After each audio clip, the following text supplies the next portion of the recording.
Don't touch the cat that fell into a vat of hazardous chemicals. A woman with 2 vaginas also has 2 boyfriends. And a man has been banned from a store after bringing his service duck inside. These are the weird stories for Tuesday on Weird AF News, the only daily weird news podcast in the universe. I'm Jonesy, the host of Weird AF News. Thanks for spending some time with me. Let's go. A cat fell into a vat of hazardous chemicals, and it sparks a health warning in Japan. A cat fell into a vat. This sounds like the beginning of some sort of twisted Dr. Seuss story. We have here a city in Japan. They're on high alert over there because apparently a cat fell into a tank of hazardous chemicals and then just disappeared into the night. Officials in Fukuyama say they have stepped up their patrols. They're searching the area. They're warning that the residents should not approach this cat if they happen to see the cat that fell into the vat. Now, this all took place at a plating factory on Monday. A worker arrived and saw a trail of paw prints leading away from a vat of something called hexavalent chromium. This is a cancer-causing chemical that can induce rashes and inflammation if touched or inhaled. They checked the security footage, and that's when they saw the animal leaving the plating factory. There's been a search in the neighborhood, but no one has yet to find the cat, and it remains unclear whether this cat is still alive, according to Fukuyama City Hall officials. It's a very sad story about a poor cat. I hope it didn't suffer too much. But I have to ask the question, any chance we're going to see some superpowers out of this cat? I mean, did you check those paw prints? Were they gradually getting larger as the cat turned into Catzilla?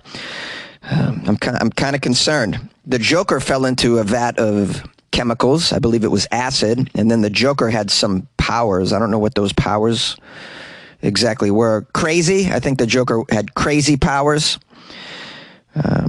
We have now a cat turning into perhaps the Cat Joker or the Kittler. And then maybe somewhere there's a dog whose parents were just murdered in front of him, and then the dog's going to turn into some sort of bat dog. And then somewhere down the road, they're going to meet the Cat Joker and the bat dog. This is crazy speak, I realize. Let me just jump back into the story and get some more details. We have here a manager of the Fukuyama factory named Akihiro, who says a sheet covering the chemical vat was found partially torn when employees returned to work after the weekend. Workers have since been on the lookout for the cat. Factory employees typically wear protective clothing, and no health issues have been reported among the staff since this issue. And then there's a little information about this chemical. Hexavalent chromium, also known as chromium-6, is perhaps best known as the carcinogenic chemical featured in the 2000 movie Erin Brockovich, starring Julia Roberts. Now, I've never seen Erin Brockovich. I haven't seen too many of Julia Roberts' films. I have seen Julia Roberts, though, in person when I was in New York City. She walked by me while I was sitting in Gramercy. I believe at the time she was living around there, Gramercy Park area. This movie is based on a real-life legal case focusing on the fight against some utility company that was accused of polluting the water in a California community, causing increased cancer levels and death among the residents. This substance here, chromium-6, is harmful to the eyes, skin, and respiratory system, according to the U.S. Centers for Disease Control and Prevention. So if you do happen to come across the cat, approach with caution. Probably don't pick up or pet the cat, I'd imagine. Although I don't know how you're going to tell this cat from among other stray cats. Of course, no one even knows whether the cat is still alive. Experts say that the cat probably would not survive for long after coming into contact with this substance. We have Linda, who's a researcher specializing in chemical risk assessment. She says, even if the fur would protect the skin from immediately getting large burns, cats clean their fur by licking it, moving the corrosive solution into the mouth.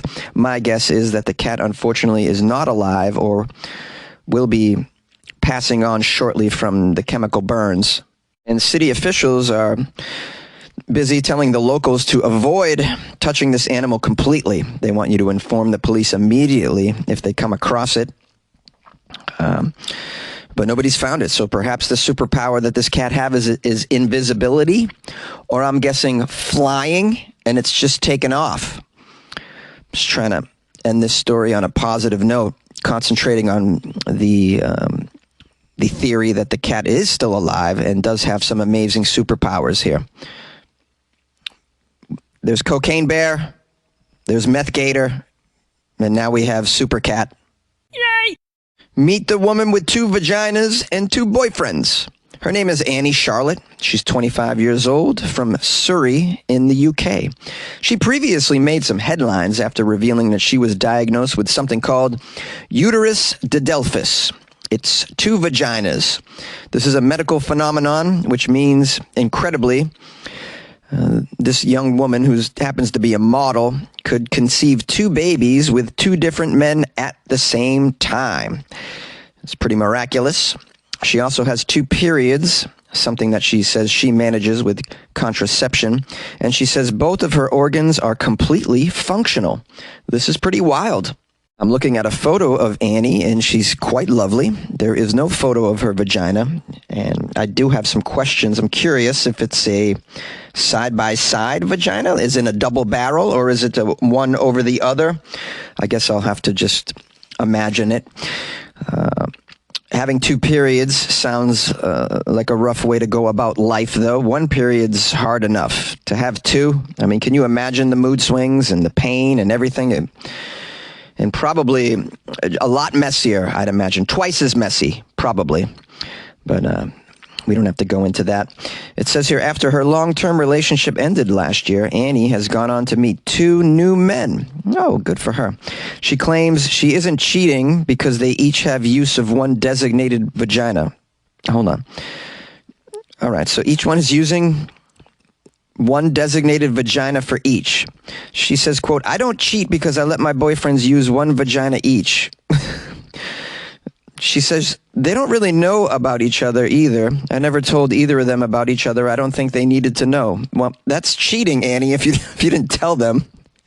Whether they've been pushed into 1 vagina or not, if they don't know about it, I would say that's cheating. Okay, that's odd. This woman's got problems, it seems. She says they both have their own vagina, so they only have sex with that one. Well, how did you pull that off anyways? Hey, hun, why are you always making me use the left vagina? Because the left is right. What about the other vagina? I'd like to get to know the other one. No. I'm saving that one for marriage. Annie has been dating one of the men for 4 months and the second for 2 months. She says, I started dating only recently. I got my first boyfriend last year and then just kind of enjoyed that until it fizzled out, and then started dating 2 new people. It was casual at first, but then we started hanging out more and more. It's actually kind of nice because they're both totally comfortable with making adult content with me and their vagina.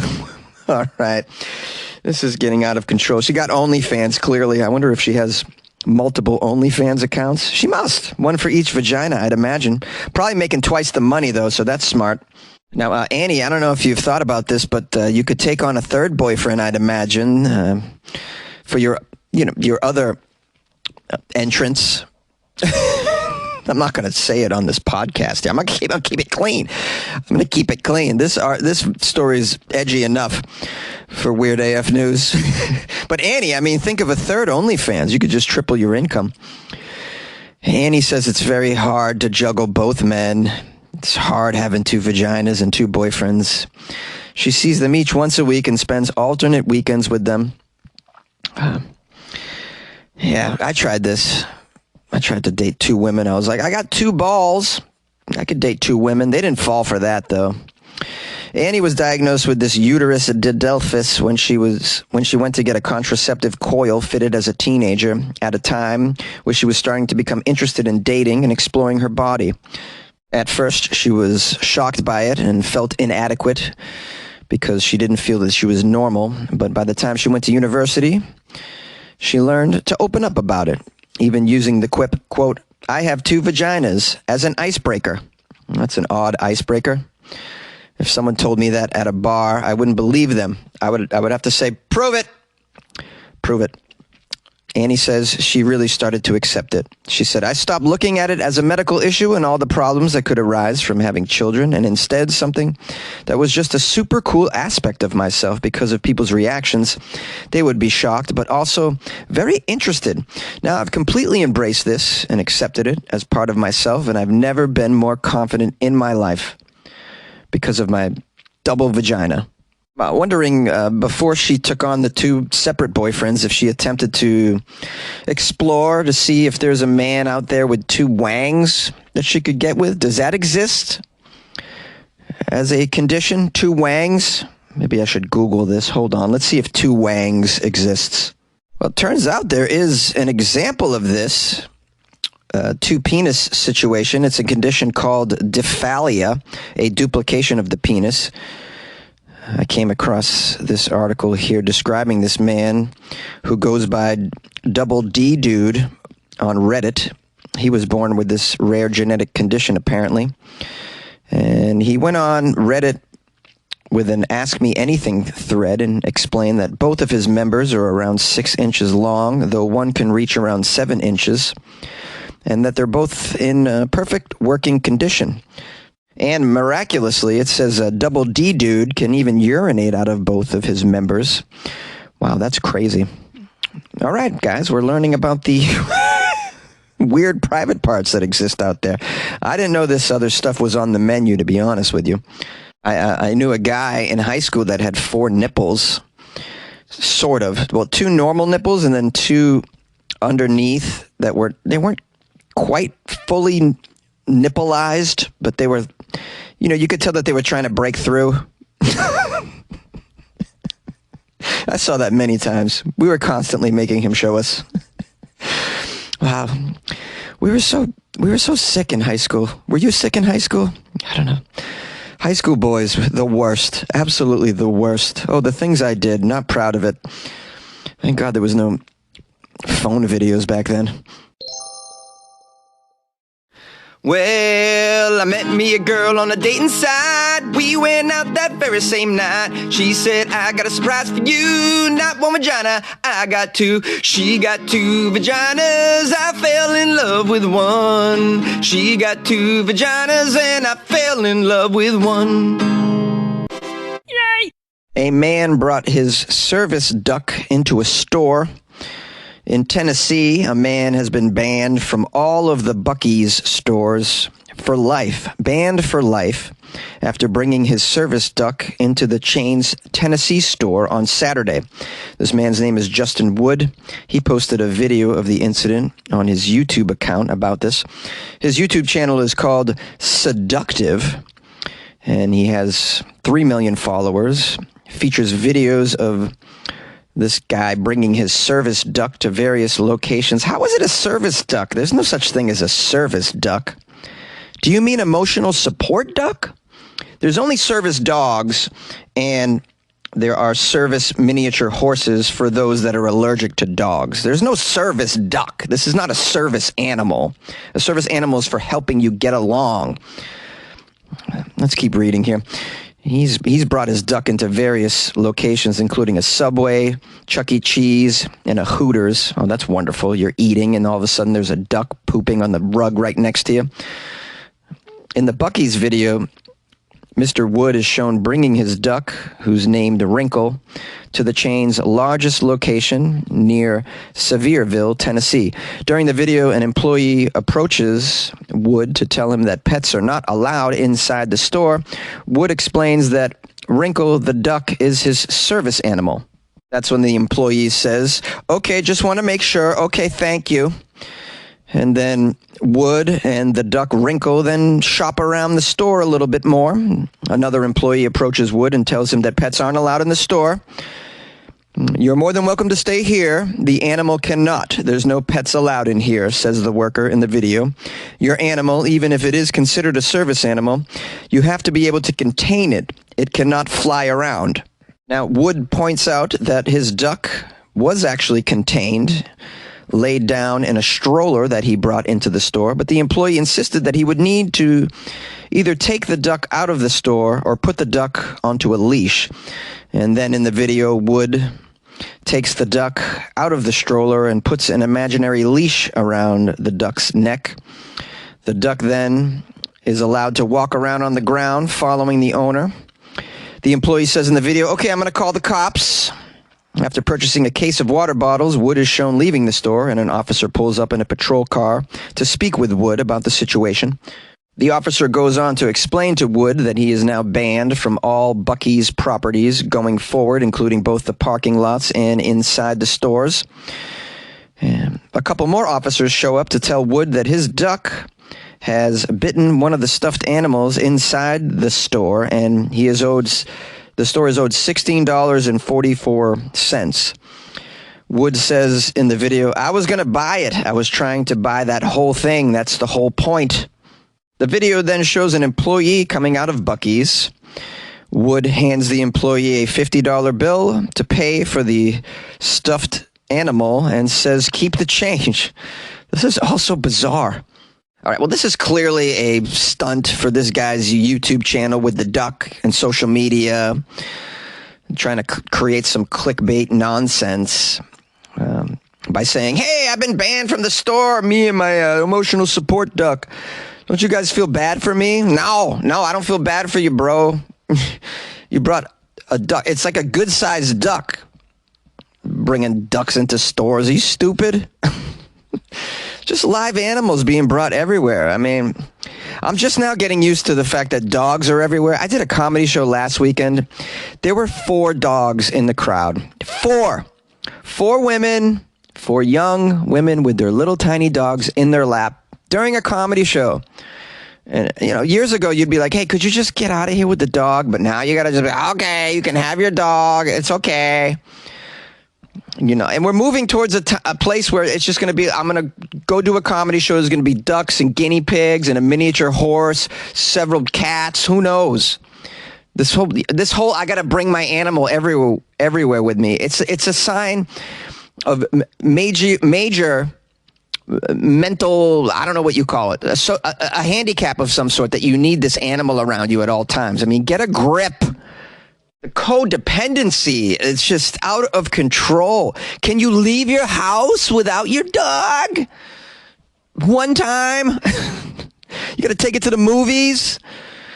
Anyways. The health code that they have here in these places prohibits this kind of stuff, man. You got to abide by the health codes. There's health codes. Have you heard of them? The health code here at Buc-ee's prohibits live animals, including dogs, where food could potentially be contaminated. There are no exceptions, however, for service animals and animals that work. There are exceptions for service animals and animals that work with police officers, that sort of thing. People with disabilities that need a service animal. This guy in the video here, he doesn't have a disability. The only disability he has is his own personality. Anyways, maybe I've been too harsh, and maybe you disagree with me. Call the show. 646-450-2012. I would love to hear your opinion on all of this. And also, if someone could tell me what the hell a Buc-ee's is, that would be helpful.